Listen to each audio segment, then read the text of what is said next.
Le développement du journal.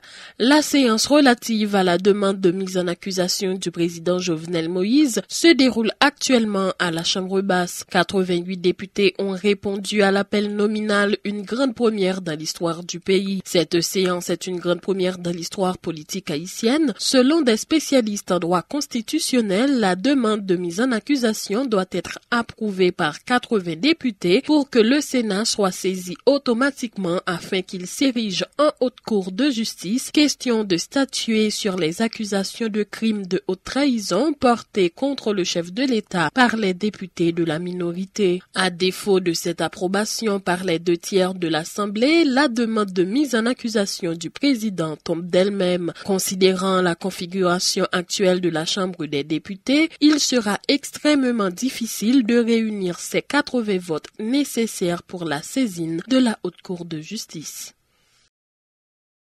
Il faut dire que plusieurs dizaines de personnes ont dressé des barricades enflammées et manifesté ce mercredi devant le Parlement en vue de contraindre les députés de voter en faveur de la demande de mise en accusation du chef de l'État. Suivez un extrait de l'ambiance qui y régnait, suivi des déclarations de plusieurs protestataires au micro de Gido Théroné.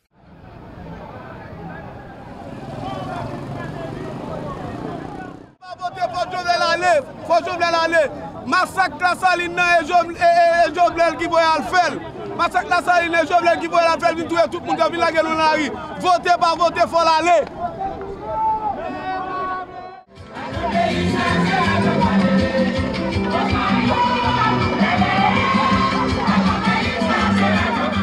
Pour un pays malade, n'est pas pareil comme ça. Et puis je ne dis pas, vous n'avez pas honte. Mes amis, commune, département qui a voté, je ne dis pas, est-ce que c'est ça, peuple qui a voté, mettez-vous pour faire ça et faire là. Pas de yon qui a pitié pour le peuple. Je ne dis pas là, chaque fois le peuple a crié, chaque fois le peuple a relé, n'a pas attendu rien. Ou pas de monde qui compie, ou pas de monde qui a maltraité le peuple dans nos pays. Mes amis, c'est là Haïti.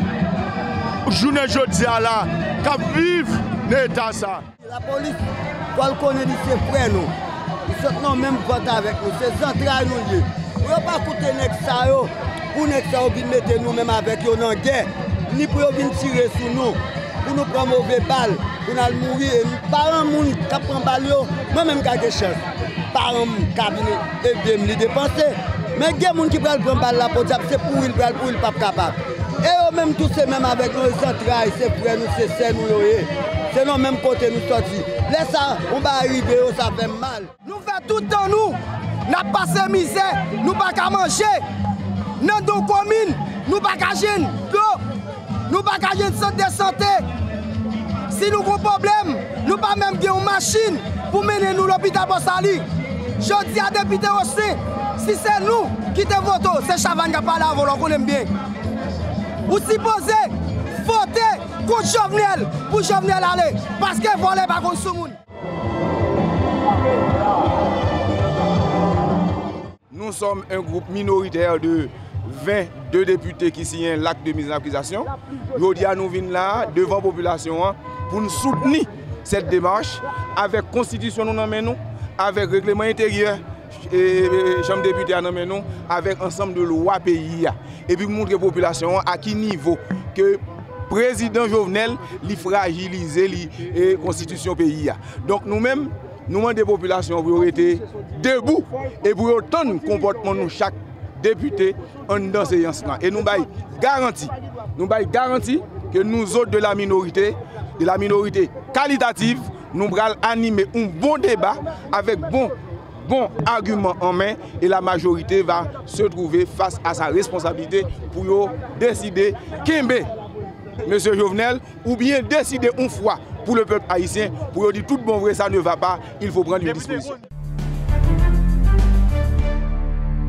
Le collectif des organisations politiques et syndicales et le réseau national des plaignants Petro-Caribé annoncent un sitting le 14 août prochain devant l'ambassade américaine à Tabar pour dénoncer l'ingérence des États-Unis dans les affaires internes du pays. Les responsables de ces structures continuent d'exiger également la démission du président Jovenel Moïse pour son implication présumée dans des actes de corruption ainsi que la tenue du procès Petro-Caribé. Avec la présence de Jovenel Moïse au pouvoir, les procès Petro-Caribé et du massacre de La Saline n'auront pas lieu, selon eux. Écoutez tour à tour les déclarations de Sonel André et de Maurice Noël, respectivement responsables de communication du collectif des organisations politiques et syndicales et coordonnateur général du réseau des plaignants Petro-Caribé. C'est une mobilisation avec toute organisation Petro-Challenger, toute organisation, toute force vive dans le pays.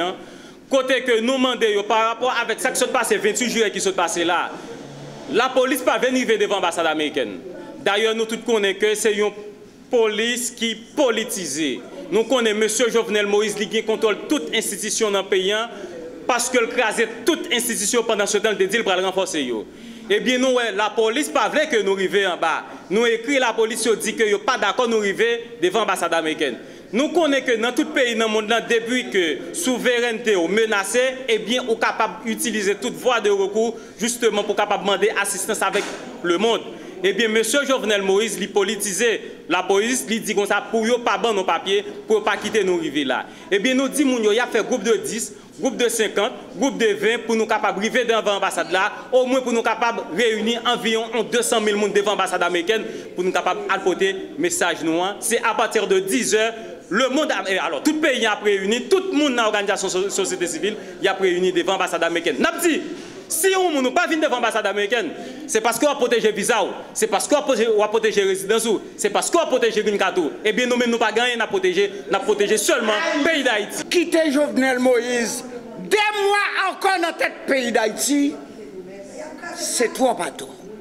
Et nous demandons, messieurs, dames qui ont fait politique, en nous changer position comportement nous pour nous investir la rue à tout bon vrai pour nous voir sans maman ça aller que c'est Jovenel Moïse avec Jovenel Moïse qui dans tête qui quoi que dans tête palais national qui justice Petro-Caribé pour le joindre l'ordre du éternel et bien regardez kidnapping a fait à droite à gauche balap tiré à droite à gauche quel que soit mon nom pas qu'à marcher.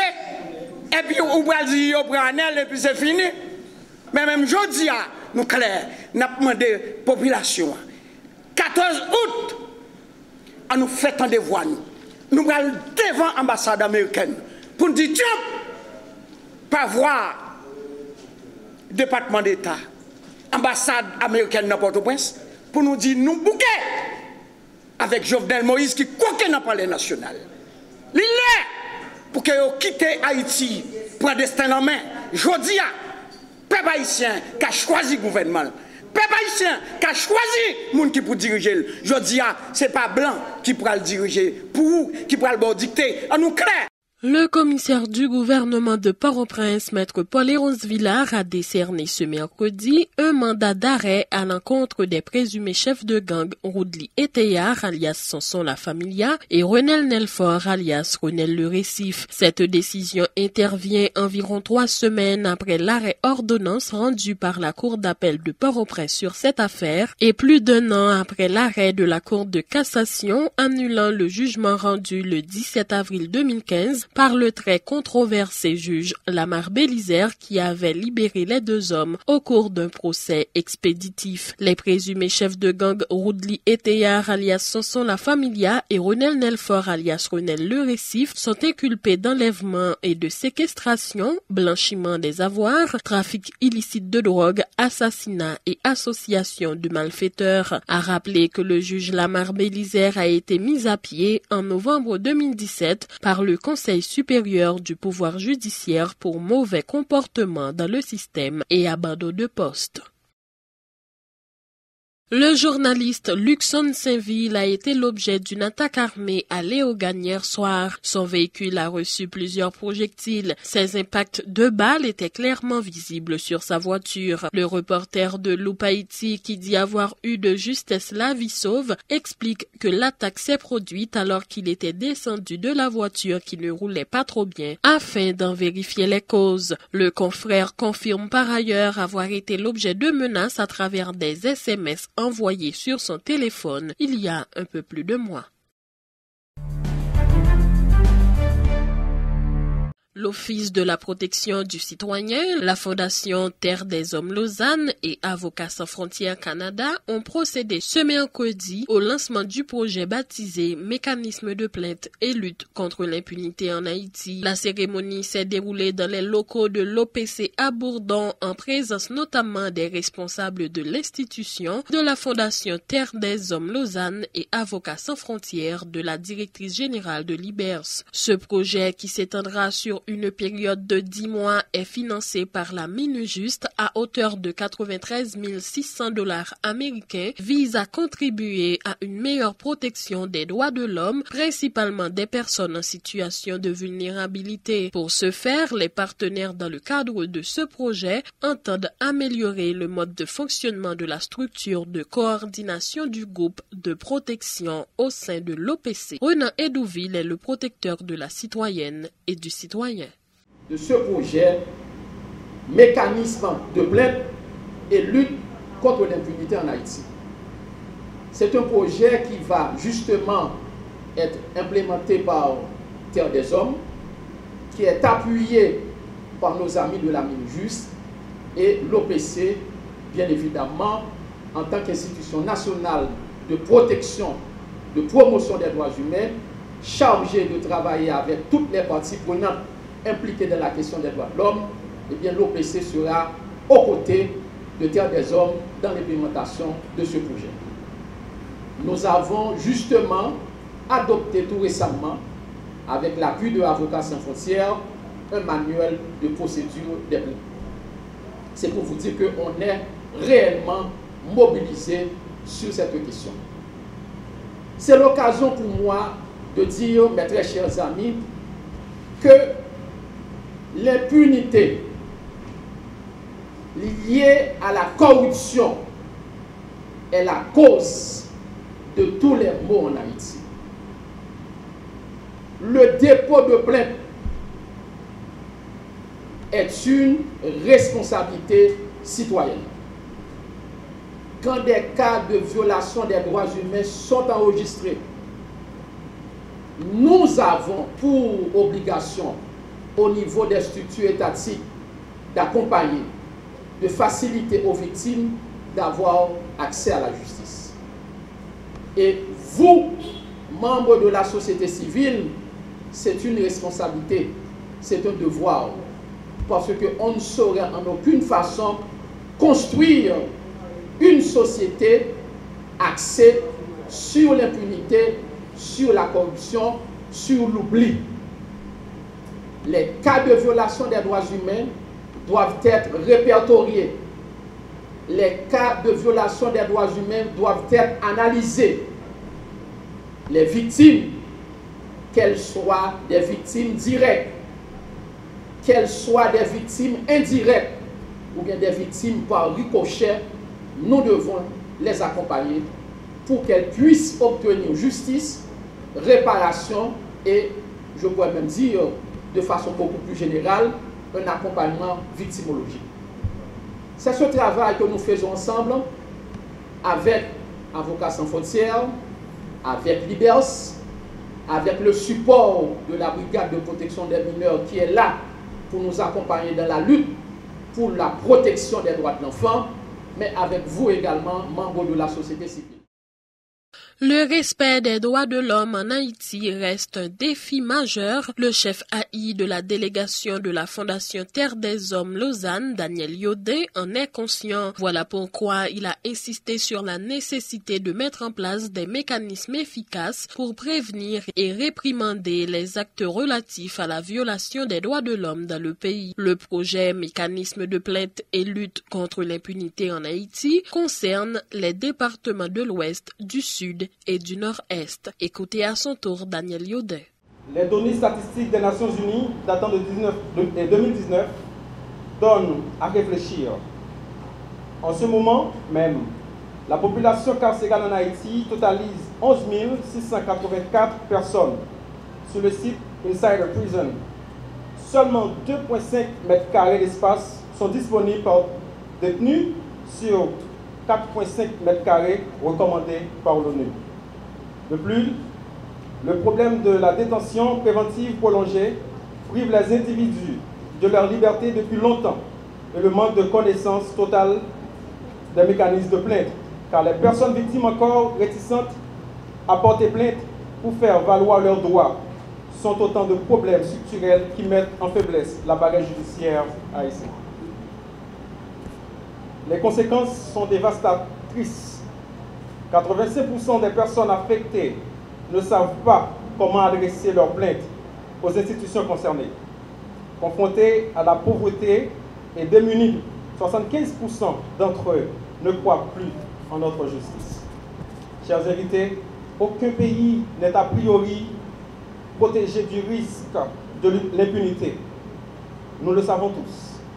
Cependant, il nous faut garantir le respect des droits de tous et prioritairement celui des plus défavorisés. Dans cette optique, il est impératif de mettre en place des mécanismes efficaces pour prévenir et réprimander tous les actes qui contribuent à la violation des droits de l'homme en général. Dans cette perspective, la délégation de Terre des Hommes Lausanne en Haïti renouvelle une fois de plus son engagement dans la promotion du respect des droits de l'homme à travers une nouvelle initiative où elle s'engage à contribuer au renforcement d'un système de gestion des plaintes et de lutte contre l'impunité en Haïti, outil de lutte indispensable pour la distribution d'une justice équitable. Notre objectif à travers ce projet, c'est de ne pas encourager l'impunité et ce en contribuant à une meilleure protection des droits humains et particulièrement celle des personnes en situation de vulnérabilité.